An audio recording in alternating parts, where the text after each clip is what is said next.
샬롬, 새벽의 만나 시간에 함께하는 성태동 목사입니다. 오늘부터 우리는 사무엘상 말씀을 함께 나누게 됩니다. 우리에게 주시는 사무엘상 말씀을 통해 하나님의 역사와 하나님께서 일하시는 섭리를 더욱 깨달을 수 있기를 바랍니다. 먼저 기도하겠습니다. 하나님 아버지, 우리에게 듣는 마음을 주셔서 주의 말씀을 듣고 깨닫게 하여 주옵소서. 사무엘상 말씀으로 하나님과 하나님의 뜻을 더 많이 알게 하여 주옵소서. 이 모든 말씀 예수님의 이름으로 기도드립니다. 아멘. 오늘 우리에게 주시는 하나님의 말씀은 사무엘상 1장 9절에서 18절까지 말씀입니다. 함께 하나님의 말씀을 읽겠습니다. 그들이 실로에서 먹고 마신 후에 한나가 일어나니 그때의 제사장 엘리는 여호와의 전 문설주 곁 의자에 앉아 있었더라. 한나의 마음이 괴로워서 여호와께 기도하고 통곡하며 서원하여 이르되, 만군의 여호와여, 만일 주의 여종의 고통을 돌보시고 나를 기억하사 주의 여종을 잊지 아니하시고 주의 여종에게 아들을 주시면 내가 그의 평생에 그를 여호와께 드리고 삭도를 그의 머리에 대지 아니하겠나이다.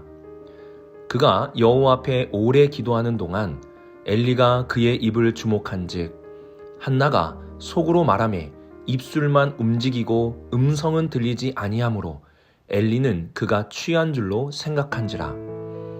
엘리가 그에게 이르되, 네가 언제까지 취하여 있겠느냐? 포도주를 끊으라 하니 한나가 대답하여 이르되, 내 주여, 그렇지 아니하니이다. 나는 마음이 슬픈 여자라. 포도주나 독주를 마신 것이 아니오. 여호와 앞에 내 심정을 통한 것뿐이오니 당신의 여종을 악한 여자로 여기지 마옵소서. 내가 지금까지 말한 것은 나의 원통함과 격분됨이 많기 때문이다 하는지라. 엘리가 대답하여 이르되, 평안히 가라. 이스라엘의 하나님이 내가 기도하여 구한 것을 허락하시기를 원하노라 하니 이르되, 당신의 여종이 당신께 은혜 입기를 원하나이다 하고 가서 먹고 얼굴에 다시는 근심빛이 없더라. 아멘.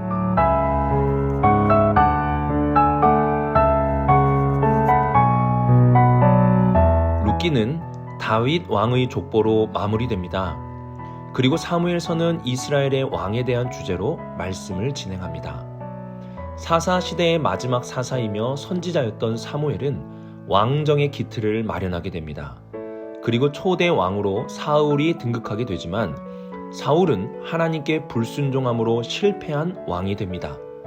그리고 하나님의 전적인 주권으로 다윗이 기름 부음을 받게 됩니다. 하지만 이를 질투한 사울이 다윗을 죽이고자 추격하였고 다윗은 도망자의 삶을 살게 되었습니다. 다윗은 죄가 있어서 고난을 받은 것이 아니었습니다. 그럼에도 그는 고난의 길에서 더욱 성숙한 왕의 자질을 보여주었습니다. 그리고 사무엘서의 마지막은 사울의 비참한 죽음으로 끝이 나게 됩니다. 사무엘상은 사울의 죽음으로 마무리되지만 사무엘하는 왕으로 등극하여 영광을 누리는 다윗의 모습과 그의 실패 그리고 반성하는 모습으로 이어지게 됩니다. 사무엘상은 이스라엘의 왕이 세워지는 과정을 우리들에게 보여줍니다. 이러한 과정 속에서 중요한 주제들을 우리들에게 알려줍니다. 첫 번째로는 하나님의 주권에 대해서 알려줍니다. 이 모든 것을 이루시는 분은 하나님이십니다. 한나의 불임과 다윗의 선택 등 역사의 주관자는 하나님이십니다. 두 번째로는 이스라엘의 왕정의 특징에 대해서 말씀합니다. 이스라엘의 왕은 자기 마음대로 하는 존재가 아닙니다. 이들은 율법에 순종해야 했고 하나님의 자리를 차지해서는 안 되었습니다. 자신의 뜻을 고집하는 자가 아니라 하나님의 뜻에 굴복할 수 있는 자여야 했습니다. 군사력을 의지해서는 안 되었고 하나님만을 전적으로 의지하는 자여야 했습니다. 이러한 왕은 하나님께 복을 받아 번성하게 되지만 그렇지 않을 때는 심판을 받게 됩니다. 하나님의 주권과 하나님이 세우시는 왕에 대한 주제로 사무엘서의 말씀이 진행됩니다. 우리는 사무엘서 말씀을 통해 하나님께서 이루시는 역사와 참된 왕의 모습을 다윗에게서 그리고 더 나아가 예수 그리스도 안에서 발견할 수 있어야 합니다. 또한 하나님이 복 주시는 왕의 모습을 바라보며 우리도 순종함으로 복을 받아 누리는 하나님의 왕 같은 제사장의 삶을 살 수 있어야 합니다. 자, 이제 사무엘상의 말씀을 구체적으로 나누어 보도록 하겠습니다.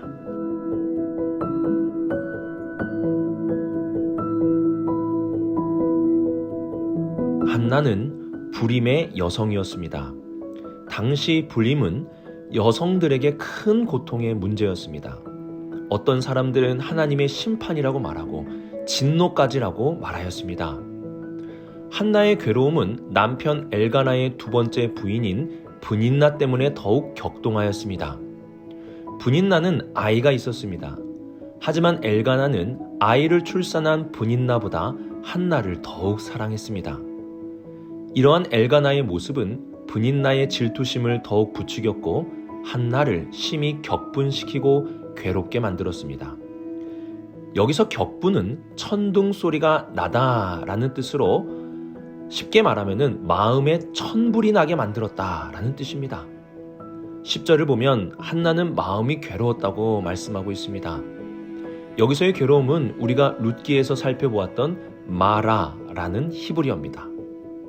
나오미가 자신을 나오미가 아닌 마라, 쓰다, 괴롭다 라고 부르라고 말한 바로 그 단어 마라입니다. 한나는 너무나 괴로웠습니다. 하지만 이러한 한나의 절망은 오히려 놀라운 희망으로 바뀌게 되었습니다. 어떻게 절망이 희망이 되었습니까? 그녀가 괴로움을 가지고 여호와께 기도하였기 때문입니다.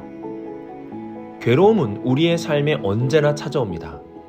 하지만 그 괴로움으로 어느 방향을 향해 나아가는지가 정말로 중요합니다. 괴로워서 타락과 포기, 절망의 길을 갈 것인가?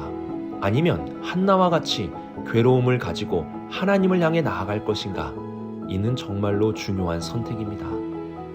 한나는 괴로움을 가지고 하나님 앞에 나아갔습니다. 그리고 11절에 그녀는 간절하게 기도를 드립니다. 한나의 삶에는 괴로움이 있었습니다. 그러나 한나가 그 괴로움을 가지고 하나님께 나아가면서 그 괴로움이 희망으로 바뀌게 됨을 보여줍니다. 우리 성도님들, 괴로울 때 주님의 얼굴을 보시고 슬플 때에 포기와 절망이 아닌 기도의 자리로 나아갈 수 있기를 주님의 이름으로 축복합니다.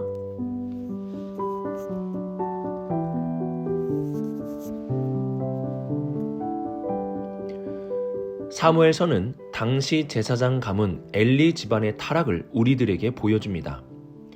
엘리는 시력이 좋지 않았던 사람이었는데요. 이는 육체적인 시력뿐만이 아니라 영적인 시력도 좋지 않았다는 것을 보여줍니다. 12절 말씀을 보면 한나가 여호와께 오래 기도하였다라고 말씀합니다. 하지만 엘리는 한나의 기도를 보고 술 취한 줄로 생각하였습니다. 그리고 한나에게 비난의 말을 쏟아놓게 됩니다. 네가 언제까지 취하여 있겠느냐? 포도주를 끊으라. 당시 이스라엘은 블레셋으로 인하여 여러 가지 어려움을 당하고 있었습니다. 이런 어려움은 단순하게 블레셋의 군사적인 힘이 강해서 그런 것이 아니었습니다. 사무엘서는 그 원인으로 영적으로 타락한 제사장의 모습을 우리들에게 보여주고 있습니다. 영적으로 깨어 있어야 할 사람들이 타락하였기 때문에 나라의 고통과 어려움이 찾아오게 되었다라는 것입니다. 우리는 어떠한 문제가 생겼을 때 나의 실수, 나의 잘못, 나의 무지 또는 다른 사람 때문에, 사회적 상황 때문에 이렇게만 생각해서는 안 됩니다. 우리의 영적인 문제도 점검해 보아야 합니다. 지금 내 영적 상태는 어떠합니까? 하나님께 간절히 기도하는 자를 비난하며 스스로 의로움에 빠져 살지는 않습니까? 하나님의 택함을 받은 백성이지만 하나님이 기뻐하시는 것을 선택하며 기뻐하지 않는 것을 멀리하면서 이렇게 멋지게 살아가고 있습니까? 오늘의 말씀을 묵상하며 나의 영적인 상태를 돌아볼 수 있어야 합니다.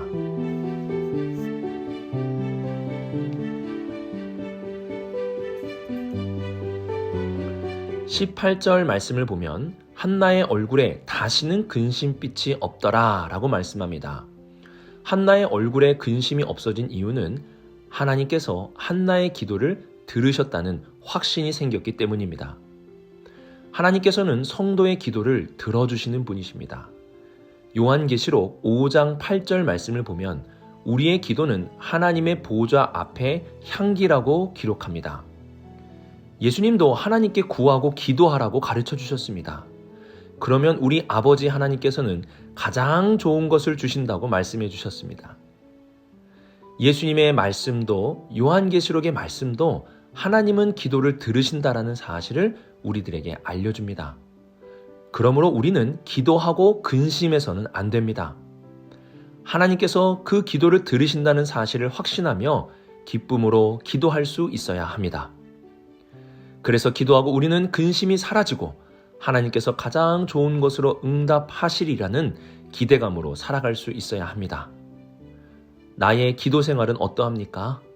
기도하고 다시 근심하는 기도입니까? 아니면 기도하고 근심의 빛이 없어지는 기도입니까? 하나님이 들으십니다. 그리고 우리 아버지 되시는 하나님께서 우리에게 좋은 곳으로 더하여 주실 것입니다. 우리는 오늘의 말씀을 묵상하며 괴로움이 있지만 기도로 나아갈 때 그 괴로움이 희망으로 바뀌게 됨을 기억해야 합니다. 괴로움을 가지고 어느 방향으로 가느냐, 이것이 중요합니다. 또한 우리는 엘리 제사장의 모습을 바라보며 영적인 측면을 늘 점검할 수 있어야 합니다. 내 영적 생활은 어떠한지, 하나님이 기뻐하시는 것을 위하여 살아가고 있는지 스스로 점검할 수 있기를 바랍니다. 마지막으로 하나님께서 응답하실 것을 확신하며 기도하고 근심이 사라지는 기도 생활을 할 수 있는 복된 우리 비산동교회 모든 성도님들이 되시기를 주님의 이름으로 축복합니다. 기도하겠습니다. 사랑이 많으신 하나님 아버지, 우리가 괴로울 때 기도의 자리로 나아가게 하여 주옵소서. 다른 길, 세상과 방탕의 길에 가지 않게 우리를 붙들어 주옵소서. 우리의 영적 생활이 경건한 생활이 되게 하셔서 영적으로 깨어있는 우리 모두가 되게 하옵소서. 우리의 기도를 들으시고 응답하시는 하나님 아버지, 오늘 간구하며 좋은 것으로 응답하실 하나님을 믿음으로 살아가게 하여 주옵소서. 이 모든 말씀 예수님의 이름으로 기도드립니다. 아멘.